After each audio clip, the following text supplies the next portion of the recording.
ধরা পড়ে গেছো তুমি রঙ্গিলা জালে, ধরা পড়ে গেছো তুমি রঙ্গিলা জালে।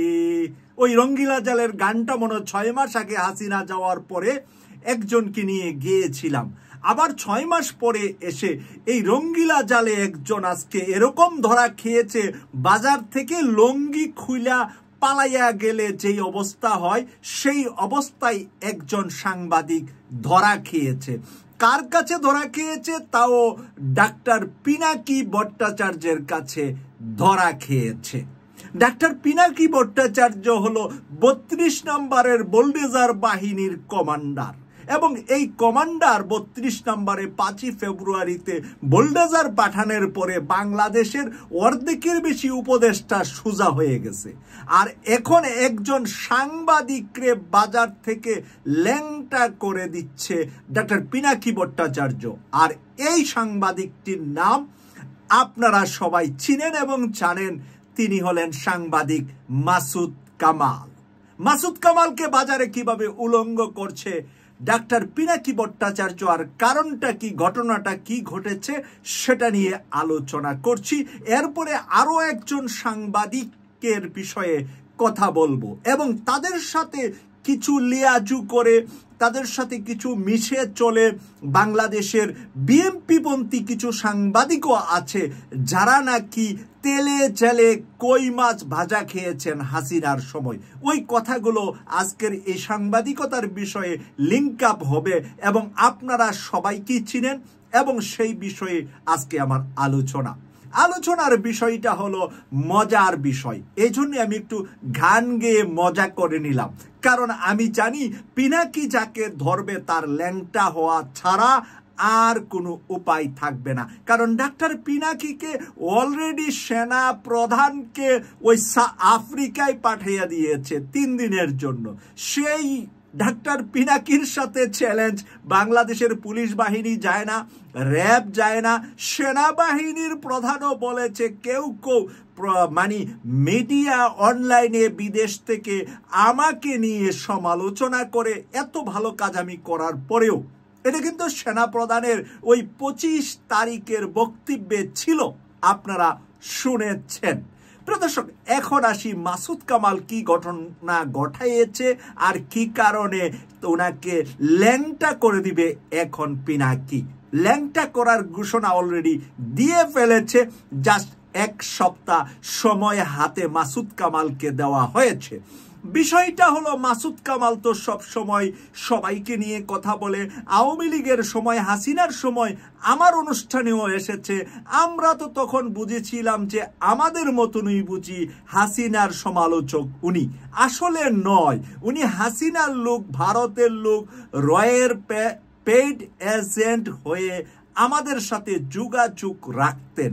এবং আমি সেই কারণেই বললাম, বিএনপি মনাও কয়েকজন সাংবাদিক বিএনপির বিভিন্ন মিডিয়া চালিয়েছে, তারাও তখন আমাদের সাথে লিয়াজু করতেন, কিন্তু বাংলাদেশে থেকে কই মাছ ভাজা খেতেন আওয়ামী লীগের টাকায়। প্রিয় দর্শক, এবার মাসুদ কামাল বলেছেটা কি? মাসুদ কামাল বলেছে একটি টক শোতে যে ডাক্তার পিনাকি ভট্টাচার্য বাংলাদেশে অবৈধ কাজ করে, অপরাধ করে, অপরাধী হয়ে সে পালিয়ে বিদেশে গিয়েছে। সে পালিয়ে বিদেশে গিয়েছে বাংলাদেশের একজন অপরাধী হিসাবে মাসুদ কামাল এক টক শোতে উল্লেখ করেছেন। এই কথা পিনাকি ভট্টাচার্যের কাছে সাথে সাথে চলে গিয়েছে এবং পিনাকি ভট্টাচার্য মাসুদ কামালকে 1 সপ্তাহ সময় দিয়েছে যে কোন আদালতে, কোন মামলায়, কোন জায়গায় আমার অপরাধ আছে, অপরাধের নথিপত্রগুলা তুমি প্রকাশ করো, সময় 1 সপ্তাহ। আর যদি প্রকাশ করতে না পারো তাহলে তুমি জাতির কাছে আবার টিভি টক শোতে গিয়ে আমার কাছে ক্ষমা চাও। যদি তুমি নথিপত্র না দিতে পারো, প্রমাণ না দিতে পারো ডাক্তার পিনাকি ভট্টাচার্য বাংলাদেশের একজন অপরাধী পালিয়ে ফ্রান্স এসেছে, তাহলে তুমি ক্ষমা চাও। দুটার একটাও যদি না করো, সময় 1 সপ্তাহ তোমাকে আমি কি করব, কি গালিটা দিয়েছে সেই গালিটা আর আপনাদের সামনে আমি বললাম না। পিনাকি দাদা বলেছে যে 1 সপ্তাহের ভিতরে তুমি যদি আমাকে সেই প্রমাণ অথবা ক্ষমা না চাও তাহলে তোমাকে বাজারে ল্যাংটা করা হবে, উলঙ্গ করা হবে। প্রিয় দর্শক, এতটুকুই এই বিষয়টার উপরে আপনাদেরকে বলে রাখলাম। এই জন্যই আমি প্রথমে গানটা গাইলাম, ধরা পড়ে গেছো তুমি রঙ্গিলা জালে। কারণ এতদিন পর্যন্ত মাসুদ কামাল মানে খুবই মজা করে হাসিনাকে কিভাবে ঘুরিয়ে ফিরিয়ে দেশে আনা যা, আর দেশটা হলো অস্থিতিশীল কিভাবে করা যা, আর ডক্টর মোহাম্মদ ইউনূসের সমালোচনা ঘুরে ফিরে পেঁচিয়ে পেঁচিয়ে মানুষের সামনে তুলে ধরতেন। আর ডক্টর মোহাম্মদ ইউনূস বা উপদেষ্টারাও যেহেতু সাংবাদিকতাকে তারা বলেছে আপনারা সমালোচনা করবেন, আমাদের ভুল ত্রুটি শুদ্ধ করব আপনাদের সমালোচনার মাধ্যমে।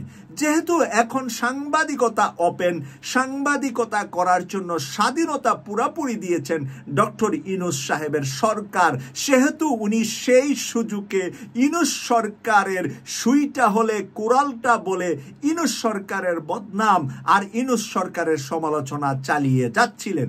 কিন্তু সর্বশেষ এসে এই মুহূর্তে পিনাকির হাতে যে ওভাবে মুগুর যে ধরে ফেলবে, ঘাড় যেভাবে পিনাকি ধরে ফেলবে, এই কথাটা মাসুদ কামাল হয়তোবা অজান্তেই ভুলবশত মুখ দিয়ে স্লিপ অফ টাং জানি মূল বশত কার নাম নিল এটা সে বুঝতে পারে নাই।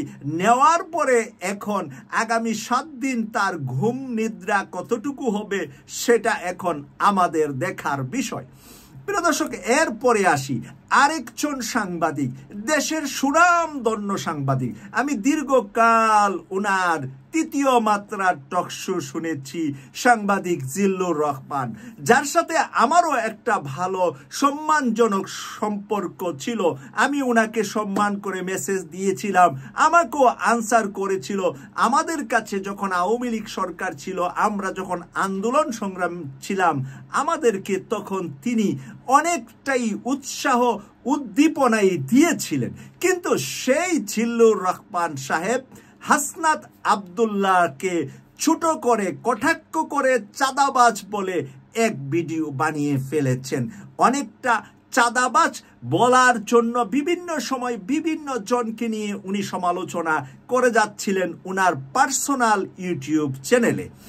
এই পার্সোনাল ইউটিউব চ্যানেলে আমরা যখন দেখলাম ইউনূস সরকার আসছে, তার সমালোচনায় সবসময় উনি ব্যস্ত থাকেন। কখনো আমি পজিটিভলি ইউনূস সরকারের পক্ষে কথা বলতে দেখি নাই, বরঞ্চ সামরিক শাসন দেশে আসতে পারে এবং ওয়াকারুজ্জামানকে উস্কিয়ে দিয়ে বেশ কিছু কথা ইতিমধ্যে সেই জিল্লুর রহমান সাহেব বলেছেন। এই জিল্লুর রহমান সাহেব একটি কথা বলে এখন আটকে গিয়েছেন হাসনাত আব্দুল্লাহর কাছে। হাসনাত আব্দুল্লাহ বলেছে এই কারণে হাসনাত আব্দুল্লাহর কাছে ওনাকে ক্ষমা চেতে হবে, ভুল স্বীকার করতে হবে। ভুলটা কি? একজন গরিব পিতা মাতা তার সন্তানকে হাসপাতালে ভর্তি করিয়েছে। হাসপাতাল মানে কসাইখানা। বাংলাদেশের বেশিরভাগ হাসপাতালের মালিকরা হলো রাতের গরু জবাই করার কসাই। বাংলাদেশে এই ব্যাপারটা ওপেন সিক্রেট, সবাই জানে হাসপাতালের বিষয়টা। 2-4টা হাসপাতাল মানব সেবায় কাজ করে, সেটার সংখ্যা খুবই কম। সেই গরিব মানুষের সন্তানকে চিকিৎসার জন্য পিতামাতা হাসপাতালে ভর্তি করিয়েছে, কিন্তু দুর্ভাগ্যবশত তাদের সন্তান চিকিৎসা অবস্থায় মারা গিয়েছে। মারা যাওয়াতে পিতামাতা কোনো ডাক্তার অথবা হাসপাতালকে কোনো দোষী করেন নাই, কিন্তু সেখানে বিল ধরিয়ে দিয়েছে 2,20,000 থেকে 25,000 টাকার। কিন্তু এই গরিব মানুষগুলার কাছে এত টাকার ব্যবস্থা নাই। তারা কোনো রকম কষ্ট করে জমি জামা বন্দুক দিয়ে 1 লক্ষ টাকা এনে হাসপাতালে দিয়েছে আর বলেছে আমরা গরিব মানুষ, আমাদেরকে বাকি টাকাটা মাফ করে দিয়ে আমাদের সন্তানের লাশটা আমাদেরকে দেন। কিন্তু হাসপাতাল সন্তানের লাশ দিচ্ছে না। বাংলাদেশের এই কসাইখানায় এরকম বহু মানুষের লাশ আটকানো থাকে এবং জীবন্ত মানুষকে ওরা লাইফ সাপোর্ট দিয়ে প্রতিদিন লক্ষ লক্ষ টাকা বিল করে। এই কথাটা পুরাতন, নতুন নয় প্রিয় দর্শক। সেই কারণে যখন এই গরিব মানুষগুলা আশেপাশে মানুষের কাছে যাচ্ছে কিন্তু কেউ তাদেরকে সাপোর্ট করছে না, তখন এই ছাত্রদের যে আন্দোলনকারী ছাত্ররা আছে তাদের কাছে ওনারা গেলেন এবং বললেন যে আমাদের এই সমস্যায় আপনারা আমাদেরকে সহযোগিতা করুন। আমরা জানি যে এই ছাত্র সমাজ সব জায়গায় সবকিছুতে সহযোগিতা করে। এখন সেই ছাত্র নেতারা এই মায়ের ফোন দিয়ে হাসনাত আব্দুল্লাহকে ফোন ধরিয়ে দিলেন। হাসনাত আব্দুল্লাহ তখন কুমিল্লায় অবস্থান করছে। গরিব মা বললেন যে আমার সন্তানের এই অবস্থা, আমরা 1 লক্ষ টাকা দিতে পেরেছি, বাকি টাকাটা দিতে পারছি না, আমাদের সন্তান নিতে পারছি না, আপনি আমাদেরকে সহযোগিতা করুন। হাসনাত আব্দুল্লাহ ফোনটা মাকে বললেন ওখানের যারা অধীনস্থ আছেন, যারা ঊর্ধ্বতন কর্মকর্তা আছেন হাসপাতালে, তাদের কাছে দেন। তাদের সাথে হাসনাত আব্দুল্লাহ কথা বললেন, অনুরোধ করলেন, রিকোয়েস্ট করলেন যে তারা গরিব মানুষ, তারা এতটুকু টাকা দিতে পেরেছে, আর আমি তো কুমিল্লায় আছি, আমি তো দূরে আছি, আমি কাছেও নাই, আমি কোনো সহযোগিতা করতে পারছি না, আপনারা দয়া করে এই গরিব মানুষের সন্তানের লাশটা দিয়ে দেন। আপনারা তো বড় হাসপাতালের মালিক, আপনারা অনেকভাবে ইনকাম করেন, হয়তো এই গরিবের কাছ থেকে কম ইনকাম করে ওনাদেরকে এই টাকাটা মাফ করে দিয়ে ওনাদেরকে লাশটা দিয়ে দেন। রিকোয়েস্ট করেছে হাসনাত আব্দুল্লাহ। কিন্তু সেই হাসপাতালের মালিক একজন ডাক্তার, সে হলেন সাংবাদিক জিল্লুর রহমানের কাছের মানুষ, বন্ধু মানুষ। কিন্তু সেই হাসপাতালের মালিক জিল্লুর রহমানকে ঘটনাটি বললেন এবং ঘটনাটার ভিতরে হয়তোবা একটু বাড়িয়ে বললেন যে তারা একেবারে সন্ত্রাসী কায়দায় হাসনাত আব্দুল্লাহ হুমকি ধুমকি দিয়েছে, তাই আমরা বিনা টাকায় 1,20,000 টাকা কম নিয়ে আমরা লাশটা দিয়েছি।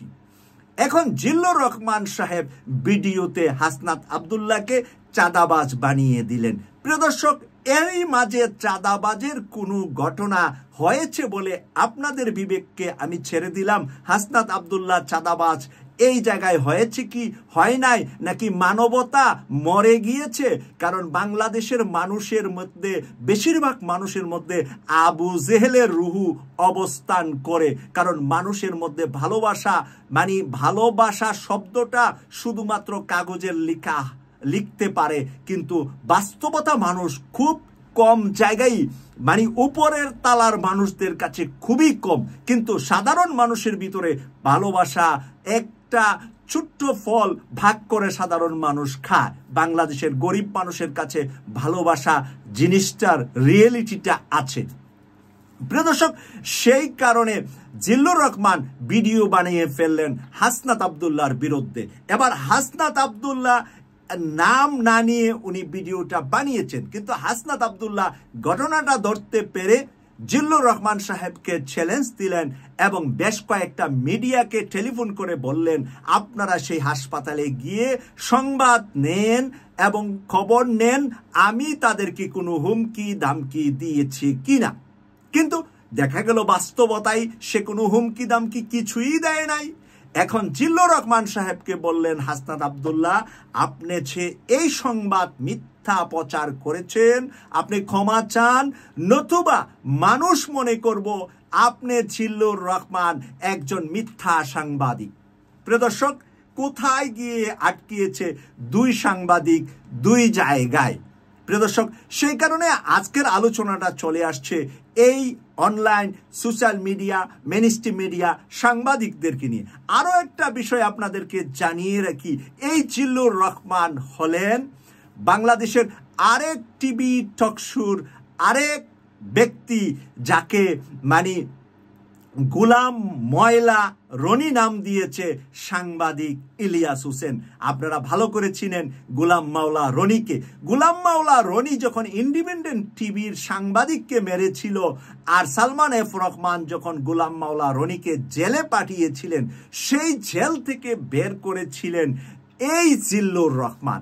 এই জিল্লুর রহমান হলেন গোলাম মাওলা রনির ঘনিষ্ঠ বন্ধু। আর বিএনপির মনা, বিএনপির টেলিভিশনে চাকরি করা, বিএনপি টেলিভিশন চালানো কয়েকজন সাংবাদিকও তাদের ঘনিষ্ঠ বন্ধু।